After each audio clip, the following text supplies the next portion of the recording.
Welcome to One Chemistry. Always do your best.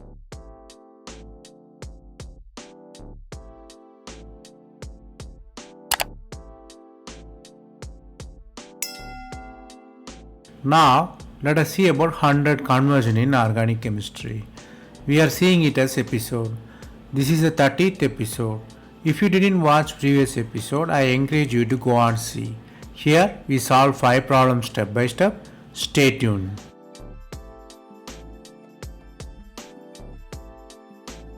Let us see the question number 1. The question number 1 contains 7-member ring in a conjugated manner with 1 heterooxygen. Then alkene with 2 electron withdrawing COMe ester groups. You are using the heat, they ask you to find the product. The products are normally fused one. Normally they ask you to find the ring fusion reaction or pericyclic reaction. You have to guess ring is opened or not, the way ring opened, or the bicyclic product is formed or not, or the ring structure is not disturbed. So you have to find the ring fusion and pericyclic reaction here. The answer is A. Let us see how. The starting middle is 6-member system and you are using the heat. There is the scope for intra-cycloaddition reaction. The 4 plus 2 cycloaddition is possible, so the double bond can shift along with that. So the double bonds are moving, so the bond between 1 and 3rd carbon occurs, so the 3-member epoxide is formed there. Then the 6-member and 3-member ring is there, then we are using the alkyne. Then definitely 4 plus 2 cycloaddition is possible here. Again we are using the same heat there. So the product, the direct ring fusion is occur. The cycloaddition happened. In that way the alkyne go to the bridged position as a alkene. So COMe in the bridge, it become the bicyclic system. Epoxide on the below plane. Here you have to learn 2 things. Whenever you have the choices for the big molecule or big aniline, you have to guess the intra-cycloaddition. Then alkyne also can undergo the cycloaddition reaction. Then the question number 2. The starting metal is conjugated cyclohexane, which is in the diene form. Then it's converted into fused oxygen. Finally the double bond is reduced in the system. Here they given the reagent. They ask you to find the product. The reagents are ozone and diazo compounds and acetic acid and rose bengal and hydrogen and palladium carbon. Here you have to understand that there is a ring fusion definitely occur and the cycloaddition happen here. The answer is B. Let us see how. The starting metal is the 6-member system with conjugated diene. You are using the oxygen. Here the system is not sufficient for light or photochemical reaction, so we are using the rose bengal dye. Rose bengal dye help the molecule to absorb the light, help to make the photochemical reaction better. So the cycloaddition occur. The oxygen fusion happened there. So the oxygen fusion happened and double bond is there. Then we are using the diazo compounds and acetic acid. The reagent is very peculiar because it only reduces the double bond there. So double bond only reduced, oxygen bond is not reduced there. So this is the desired product. Here you have to understand that why we cannot use platinum and hydrogen, because if you use platinum and hydrogen the ring will be opened, the total structure will become 6-member dihydroxy or diketone. So definitely answer is B. Here you have to learn 2 things. One is the rose bengal used here is the photochemical support for the cycloaddition and the diazo compound is very selective to the double bond.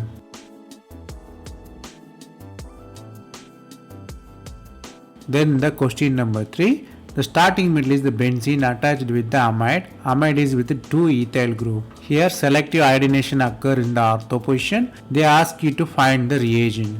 The reagents are iodine and nitric acid or sodium ethox, diiodoethane and butyl lithium and potassium iodide, butyl lithium and diiodoethane. Here you have to understand that selective iodination occur. You have to choose the reagent according to that. The answer is D. Let us see how. The starting metal selective iodination occur. So the reagent also has to be selective there.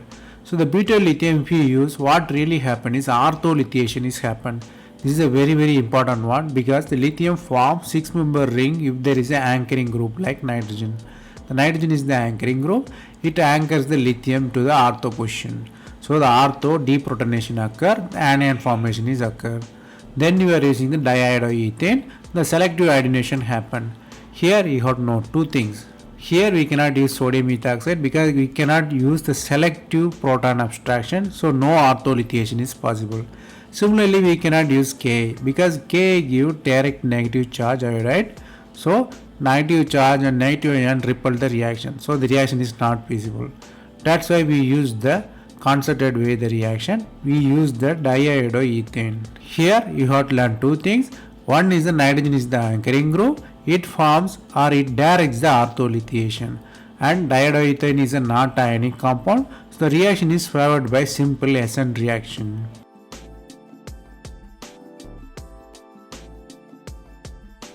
Then the question number 4. Starting metal is the cyclohexanone in the conjugated form. So the alkene is there and methyl is attached. Here we are using the strong base sodamide and dibromoethane. Here the possible products are the double bond switch is occurred and definitely the cyclopropane ring formation is there. We have to also analyze the possibility of new bridged carbon possibilities. Here asked to find the combination of products. Here you have to understand that definitely ring closure is occur, new carbon-carbon bond is occurred there. The answer is A. Let us see how. The question and answer is very simple once you understand the basic. Even though it involves multiple steps, the basics are very simple. You are using the sodamide. Always the anion form in the stable position because the conjugated position is very stable for anion. There is a two conjugated positions are there. So the two anions are formed. One is on the ring, one is on the outside the ring. So two kind of product possibilities are there. The ion travels, the stable anion formed again because carbonyl is a withdrawing group, so stable anion formed there. So the negative charge attack on the dibromoethane, so the carbon-carbon coupling is occur. Similarly on the other anion also happens same. So the possibility of proton abstraction is again is there, so the proton is abstracted, anion formation is there, so the ring is closed with SN reaction. Normally the SN2 reaction here, so the bromine elimination occur, ring will be closer. Obviously you get the products 1 and 2 from the two pathways. Here you have to learn two things. When there is an identical system or similar system, you have the similar or parallel pathways. So you have to control the pathway by selective choice of the reagents. Then the question number 5. In the starting metal there is a 7-member system with 2 methyl groups are attached and one alkene also there. Here they use the reagent selenium dioxide, sodium cyanide and manganese dioxide. Then they are using the alcohol and dimethylamine. Here they ask you to find the product. Normally the products are fusion product. There are the many possibilities there. So you have to find N fusion is occur or ester formation is occur in the reaction. So you have to understand that new CC bond formation is occur and selective oxidation also occurred there. The answer is D. Let us see how. The starting metal we are using the selenium dioxide. Selenium dioxide is very famous for allylic oxidation. So the allylic oxidation occurs there. There are 3 possibilities of allylic oxidation, but end carbons are same allylic oxidation. So the allylic oxidation and the end position is very favorable. Discussing the end allylic position is beyond the scope of present one, but you should memorize this. Allylic oxidation by selenium dioxide and end position is favorable. Then you are using the manganese dioxide. Manganese dioxide selective to that one, so only convert OH into CHO. Only carbonyl is formed, not acid. Then you are using the sodium cyanide which can undergo addition reaction. So cyanide adds, so you have the open double bond.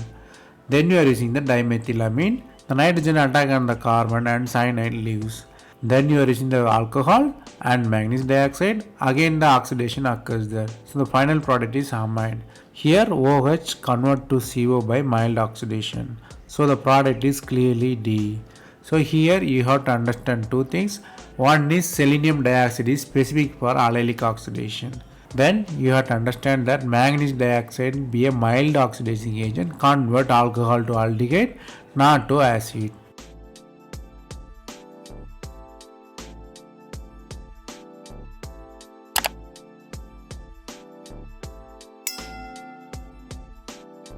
That's all from this episode. I hope it was easy. Thanks for watching. If you have any suggestion, comment below. Stay tuned for next episode.